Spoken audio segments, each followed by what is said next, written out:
In this video, I'm going to show you how to replace the variable valve timing solenoid on this Dodge Grand Caravan. All four are the same and they have the same procedure. Let's get started.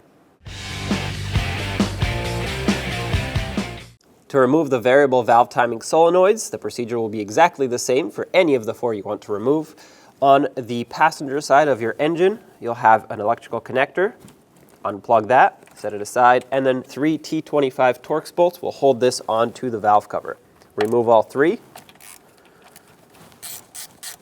Make sure you don't drop these. They have to be reused, and they are very small.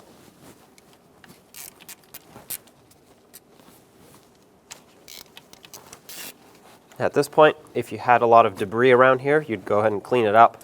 Mine isn't too bad, so I'm not worried about it, but you don't want anything getting inside the engine when you pull this off. Wiggle it slowly,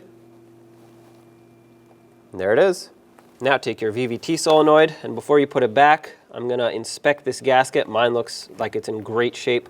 If yours is not, if it's either flat here or cut, torn, broken, whatever the case might be, if you have oil leaking out of here, definitely replace that gasket. Now put this back, start in all three fasteners, and then we'll tighten them up.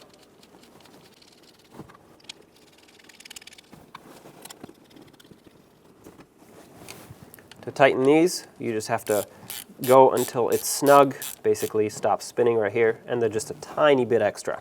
That's all you need to tighten these. They are very small. You don't want to break the bolts, the inserts in the valve cover, or the tabs on the VVT solenoid.